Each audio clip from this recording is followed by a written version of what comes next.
दोस्तों 12वीं सदी की एक शानदार फौज जिसने पंजाब के कुछ सरहदी इलाकों से लेकर दिल्ली, राजपूताना यहाँ तक कि बुंदेलखंड के कुछ सीमाई इलाकों को अपने घोड़ों से रौंद कर रख दिया।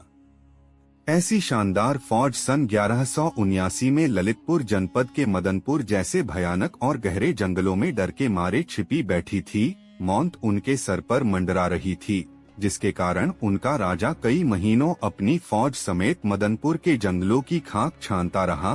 तो दोस्तों, कौन थे ये सम्राट? क्यों डर के मारे यह फौज भागी फिर रही थी? और आज के ललितपुर में ही एक घनी आबादी वाले मोहल्ले में वह कौन सी जगह है जहां उस सम्राट ने अपना सर झुकाकर अपने प्राणों की भीख पाई? यह सब जानेंगे इतिहासनामा की इस किश्त में। दोस्तों 12वीं सदी में दो अलग अलग रियासतों के ये नक्शे देखिए। यह नक्शा चौहान नरेशों के राज्य को दर्शा रहा है, जबकि यह नक्शा जैजाक भुक्ती के चंदेलों के अधीन क्षेत्र को दर्शा रहा है। दोस्तों, चूंकि जैजाक भुक्ती बुंदेलखंड का ही प्राचीन नाम है, इसलिए अभी के लिए हम इस क्षेत्र को बुंदेलखंड के नाम से ही संबोधित करेंगे। तो दोस्तों, हुआ यह कि सम्राट पृथ्वीराज राजा पद्मसेन की पुत्री के विवाह से दिल्ली लौट रहे थे। रास्ते में चंदेलों की राजधानी महोबा के करीब राजकीय उद्यान में जहां आम के विशाल वृक्ष मौजूद थे, उस पर अजमेर की थकी हारी सेना ने आराम की नीयत से कब्जा कर लिया। बगीचे के रखवालों ने उनके कृत्य का विरोध किया तो उसको अजमेर की सेना ने मार डाला।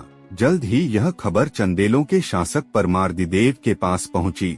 उन्होंने फौरन कुछ सैनिक भेजे और सभी राजपूत सैनिकों को हलाक कर दिया। दोस्तों, मोटे तौर पर यह वाकया ही चंदेल और चौहानों की लड़ाइयों का आगाज था। पर दोस्तों, आगे चंदेलों के मुख्य सेनापति और बुंदेलों के लोकनायक आल्हा के छोटे भाई उदल ने साल 1181 की लड़ाई में चौहानों को दिल्ली जाकर परास्त किया, जिसमें उदल वीरगति को प्राप्त हुए। इसका विस्तृत विवरण हम फिर किसी वीडियो में करेंगे, क्योंकि हमारा मुद्दा यह है कि कैसे सदियों से बुंदेलखंड को एक पिछड़ा, वंचित और दीनहीन क्षेत्र घोषित किया गया, जबकि आज के सबसे ओवर ग्लोरीफाई राजा पृथ्वीराज चौहान 2 बार बुंदेली राजा परमार्दिदेव वर्मन से परास्त हुए। तो दोस्तों, दिल्ली की पराजय का बदला लेने के लिए चौहानों ने साल 1187 में महोबा पर दोबारा अपनी फौजी मुहिम की शुरुआत की, परंतु महोबा पहुंचने से 60 मील पहले ललितपुर और सागर जनपद के बीच कीर्तिसागर के स्थान पर घने जंगलों में 50,000 चंदेल और काशी के रघुवंशी और गहर वालों ने 80,000 चौहानों को घेर कर मारा, जिसमें पृथ्वीराज के अनेक सेनापति काल के गाल में समा गए। दोस्तों, आज की स्थिति में देखें तो ललितपुर और सागर के बीच एवं प्राचीन धामौनी और सौरई के किलों के बीच मदनपुर एक जंगली इलाका है। स्थान है जहां 2 सूरमाओं का भीषण रक्तरंजित युद्ध हुआ।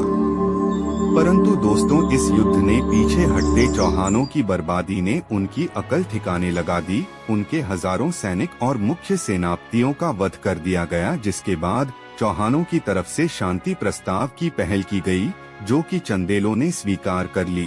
पर क्या आप जानते हैं कि मीलों पीछे हटने के कारण चौहानों की यह सेना आखिर कहां पहुंची? जी हां दोस्तों, आज का जनपद ललितपुर, जो उस वक्त लाजिमी है जंगल के सिवा कुछ नहीं था, इस स्थान पर चंदेल और चौहानों के बीच शांति वार्ता हुई।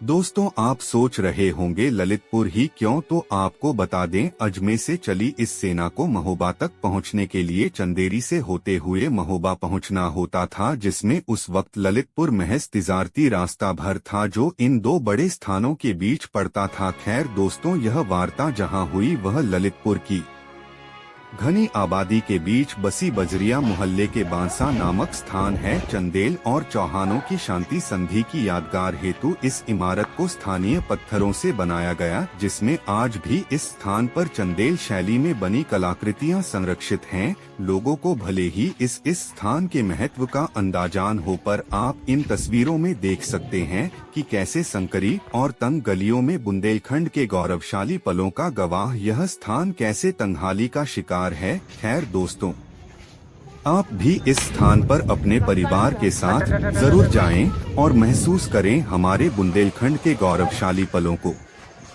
दोस्तों, यह वीडियो अच्छी लगी हो तो लाइक करें, शेयर करें और अपनी राय भी जरूर दें।